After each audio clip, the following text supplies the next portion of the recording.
Bonjour à toutes et tous, j'espère que vous allez bien. Ce matin j'ai mis mon col roulé, il commence à faire frais ici au Québec, c'est vraiment l'automne après l'été indien. Qui sait, peut-être qu'on aura encore des journées plus chaudes, mais je crois qu'en ce moment il fait 12 degrés à l'extérieur. Aujourd'hui, on est le 11 octobre 2023 et j'avais envie de vous parler des rêves, du travail avec les rêves et de l'importance de travailler avec les rêves, le monde onirique. Mais il faut savoir que ce monde onirique rejoint le monde terrestre également parce que c'est à la lumière de nos interprétations avec peut-être notre raison, notre côté plus rationnel, analytique et même notre mental que nous allons pouvoir associer certains éléments de rêve ou un rêve avec des significations, certains symboles. Et je suis une personne, croyez-le ou non, je n'en ai pas encore beaucoup parlé sur cette chaîne, mais je suis une personne qui aime les symboles, qui aime aussi les nombres, qui aime aussi les rêves, et en fait c'est surtout la créativité que je vois dans tout cela. Je vous ai aussi déjà parlé un peu des synchronicités, je pense que ça rejoint vraiment ce terreau fertile de créativité que l'on a en chacun de nous. C'est notre inconscient, subconscient, le subjectif en nous. Et aussi notre côté spirituel d'une certaine façon. Euh, déjà je voulais commencer en disant que avec ma routine, je me souviens de plus en plus souvent de mes rêves, comme jamais. En fait, c'est surtout que comme j'ai l'habitude de me réveiller toujours à la même heure, en fait mon réveil sonne à 6h15, mais je crois que déjà inconsciemment mon corps se prépare avant cette heure-là à se réveiller, et que aussi je médite, ce qui est censé, justement la méditation est censée de plus en plus nous rendre conscients et quelque part de même avoir des rêves lucides. Je dis pas que c'est mon cas, que j'ai des rêves comme on les appelle lucides, mais en tout cas bien conscients, et je m'en souviens étonnamment chaque matin. Puis il faut savoir aussi, comme je vous l'ai déjà dit, c'est que dans les premières heures du sommeil, dans la nuit, on vit surtout plus, on expérimente plus le sommeil profond sans rêve, mais dans les dernières heures, c'est plus le rêve qui prend de la place durant notre sommeil. Donc c'est un peu normal en même temps de se souvenir plus de nos rêves quand on se réveille vers la fin d'une nuit, en l'occurrence le matin.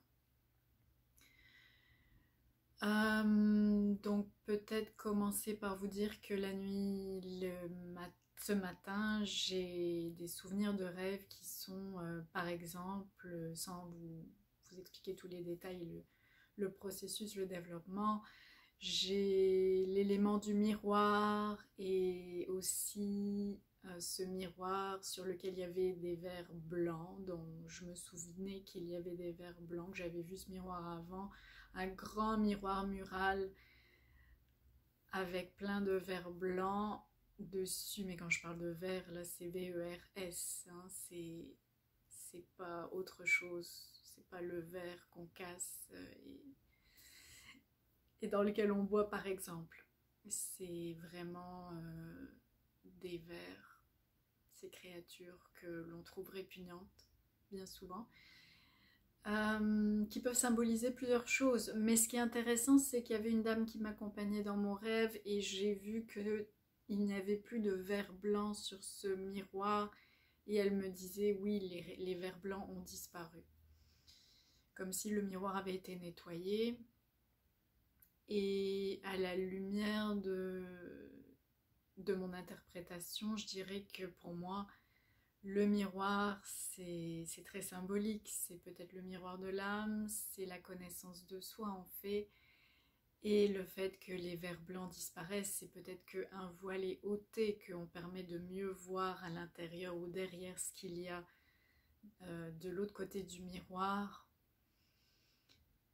de voir sa vérité intérieure. C'est un petit résumé que je vous fais là. On pourrait trouver mille et une significations de miroir et de verre blanc sur internet, mais je pense que c'est important d'aller soi-même interpréter en allant peut-être puiser à l'intérieur de soi des significations, ce qui fait du sens pour nous finalement, pour donner donc le sens, un sens à un rêve, à des éléments du rêve dont on se souvient aussi plus que d'autres, parce qu'il y a quand même une sélection qui est faite et une mémoire, on a une mémoire sélective. Ensuite, qu'est-ce que je voulais vous dire d'autre par rapport à ces rêves? Oui, c'est ça, c'est la rencontre du ciel et de la terre, quelque part de deux énergies complémentaires, le monde onirique qui est comme plus dans l'environnement, enfin au niveau des cieux, l'environnement céleste, le corps céleste. Et ensuite, quand on ressort, quand on émerge de ce sommeil, on est plus au niveau terrestre, selon moi. Et c'est vraiment le lien entre les deux énergies finalement qui se rejoignent à un moment, avec ce souvenir du rêve et cette signification par rapport à où on en est peut-être maintenant, par rapport à notre vie, etc. Et ou certainement aussi à notre évolution, à notre cheminement. Et ce qui est assez marrant aussi, c'est que l'infolette de Daily Good ce matin parlait de sommeil et de plusieurs choses dans ce sens. Et aussi, il y avait une citation qui ouvrait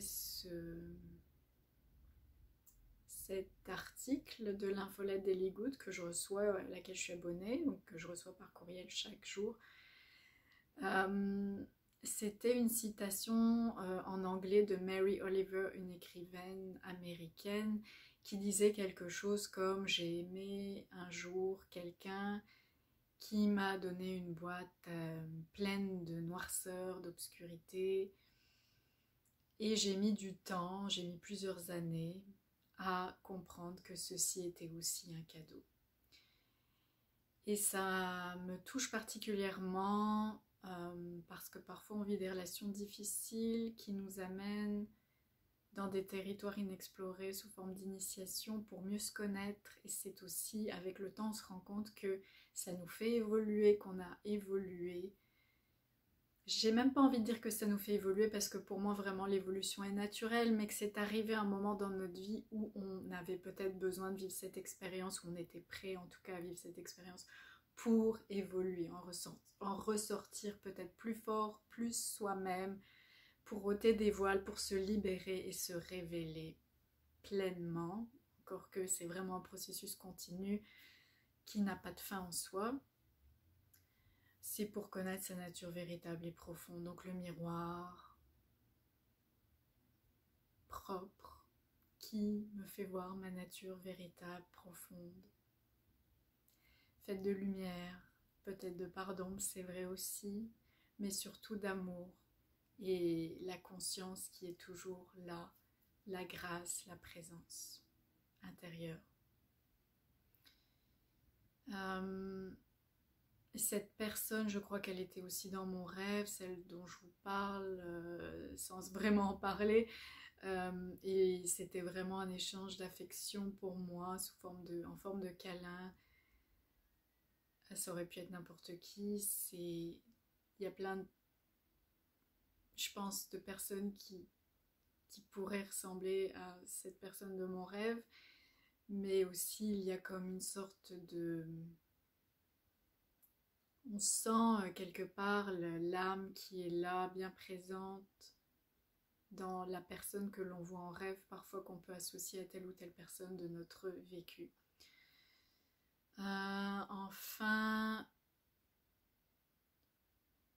c'est peut-être aussi de faire allusion à la nuit noire de l'ego. J'aime pas appeler ça la nuit noire de l'âme comme on l'appelle habituellement. Pour moi, c'est la nuit noire de l'ego que j'ai vécu l'année dernière de manière assez forte et que j'ai réussi à traverser bon an mal an pour en sortir plus forte, plus stable, plus ancrée, plus sereine et en étant plus moi-même finalement, en ayant ôté certains voiles et en m'étant libérée de certains conditionnements.